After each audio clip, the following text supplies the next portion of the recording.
Hi there, everyone. My name is Christian Eschbach, and welcome to another one of my album reviews. I am doing a Megadeth double shot. I'm going to do this out of order, like everything else I've done with Megadeth already. Believe it or not, after I do these two albums, that means I will have covered every album up to Countdown for Extinction. Once I get Euthanasia out of the way, which I don't have planned for this double shot, might get them afterwards. I'll have everything up until Cryptic Writing's done. I just got to get Euthanasia down in there. So, if you're one of my regular viewers, you may have already figured out which two albums are going to be part of this double shot. If you haven't, you've read the title, so you know what the first one is, which is Megadeth Peace Sells, but who's buying? Oof. I got chills, sort of. All right. Quickly with this one, this used to be my favorite Megadeth album, but to be fair, it was my favorite Megadeth album primarily for the title track. Even now, when I go back and re-listen to this album, I kind of like, why was this my favorite album at one time? Honestly, if you're one of my regular viewers, you already know this. If you're not one of my regular viewers, Cryptic Writings is my favorite Megadeth album. At least out of all the albums I've listened to. After Cryptic Writings, I kind of tuned out, didn't listen to Megadeth as much. I do have access to those albums, and I got to go back and start reviewing them, which I will do. But let's get into this one. Album opens up with Wake Up Dead. This is a Megadeth album, without a doubt. This is a Megadeth album. You know this right off the bat. That means it is thrash metal with a multitude of fast and angry riffs all thrown on top of each other. And that's what this kickoff track gives you, and you know exactly what you are in for on this album. If it wasn't the album opener, however, though, I don't know how much love the song would get in any way, what shape or form. It starts off the album perfectly, but that's it. It's pretty much basic Megadeth catalog.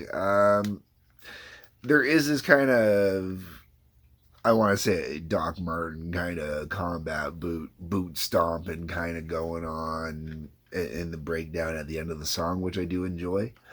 But outside of that, that's pretty much it for this one. That's followed up by The Conjuring. The bass on this one is what really grabs me. And it actually surprises me that David Ellefson does not have any writing credits on this album, which I will get to as I go along a little bit here. This one honestly does feel a little bit long once you get past the halfway marker, but you know, that's just me. Then you're into the album's title track, Peace Sells. First off, that bass line that draws you in that.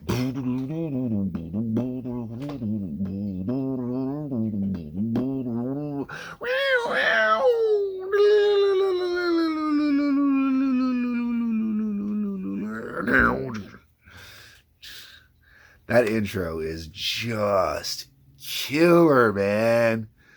Such a good intro to a song. And you know, that song grabs you in, and lyrically, you know, it's got you, and it asks the big questions that people are still asking 35 years later. Although it doesn't seem like we're selling peace all that much anymore. We really, really need to start selling a little more peace. 20 years of a failed war in the Middle East, and now we got this Ukrainian thing going on, man. Maybe we need to do a little peace sells. Because apparently nobody's buying anymore. And then the best part is when you get to that when you hit about the 2 minute and 20-second marker of the song, and it just kicks in that, could you put a price on peace? And you just back in that main riff, peace, peace sells, peace, peace sells, peace sells. But who's buying? Peace. You know where I'm going, man. You just get your head's peace sells, but who's buying? Yes, yes. Okay. After that, it's all downhill. Not really, but kind of, sort of. We're in a Devil's Island.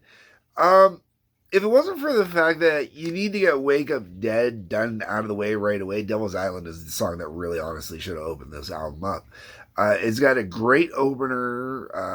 All the musicianship on all the instruments in the beginning is awesome. Like they're all really cool, unique kind of opening to this album. The only complaint I would have is later on down the line when you hit Cryptic Writings, it would have had an intro that kind of would have been close to this if they had done it. So, in that way, I guess it's also good that Devil's Island was pulled back.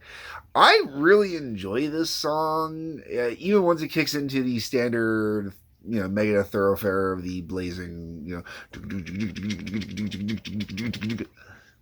I really do dig this song. It's Peace Sells is, like I said, it's, to me, as far as I'm concerned, is the best song on this album. So everything outside of Peace Sells kind of, but it's a good follow to Peace Sells.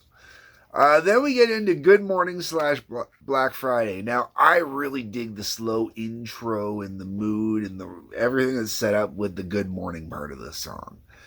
It has a lot of different moods in it, a lot of different flavors to it, but they all flow nice and slowly. And then you get into that Black Friday part.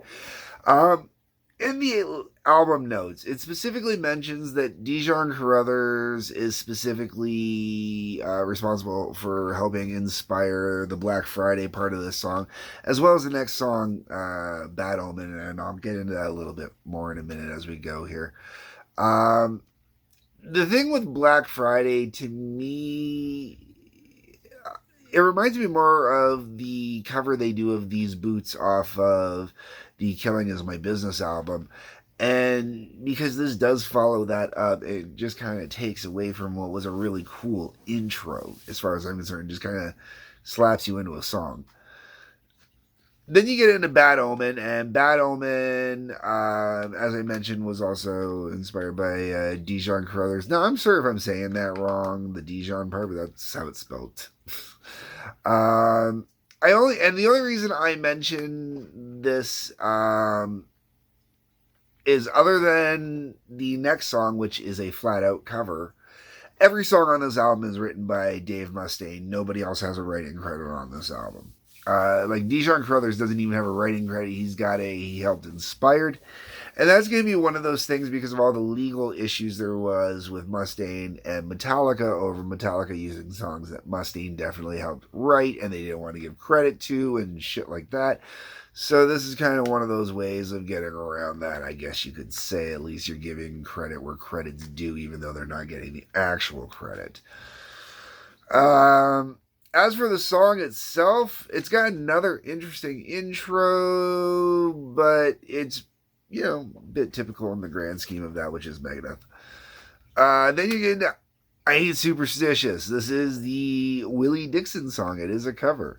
It's an interesting take. Metallica always does a great job of taking songs and meddling them, with the exception of the song These Boots. I've also talked about not being a fan of the song Problems from the Sex Pistols, but that's because I'm not a fan of the original song. So when Megadeth did their cover of it, it was because I'm not a fan of the song to start with. However, in the grand scheme of things, this is more of a novelty track, the I Ain't Superstitious. This would have been a really good B-side, for a single for one of the songs. Put it on as a B-side to the single for Peace Sells. And I think if the American market had supported singles with B-sides and stuff like that more than it did at this time in music, I think songs like I Ain't Superstitious would have had more of a life than they did being just, an album cut. But it's also, to me, doesn't feel like it's serious enough to be an album cut. No. Then we're on to My Last Words, which closes out the album with a basic format that became the standard on this album. Megadeth really kind of got locked into this pattern of how they did their songs starting. It even really starts on the album before this one, on the Killing Is My Business album, where they kind of got these cool little intros and then it just goes thrash metal and then sometimes you get a little breakdown and then it, finishes out. this album hammers that format home over and over again, which is one of the reasons why Peace Cell stands out as much as it does on this album. Because even with I Ain't Superstitious, they kind of still got a bit of that format in there. And it's in repeat listenings later on as, more mature audience, I find the album a lot more boring than it used to be. When I was a teenager, this album was all like, yes, yes, yes, hi. And now it's just, in the Megadeth catalog, it's kind of boring, Peace Cells, I would definitely listen to on a pretty regular basis. Good Morning, I would listen to if I could listen to it without Black Friday. Devil's Island, Peace Cells and Devil's Island, probably the only two songs I'd actually go out of my way to listen to on this album anymore. Outside of that, I think I've just kind of outgrown this album, I guess. I don't know. Anyways, folks, let me know what you think. That's what the comment section is for. Leave a message. Tell me what you think. What songs am I honestly overlooking, or am I just kind of overlooking the whole thing, or is it really just I've gotten older, so like I'm old man, I can't handle the thrash anymore. Oh. Anyways, while you're down there leaving a comment, you might notice that in the description section there's a link that'll take you to Patreon. Click on that. You can throw me some money some way. I gotta work on getting some other methods in there, I guess. Also, there's a like button, subscribe button, a little bell for notifications. Please feel free to hit those. Peace, love, take care.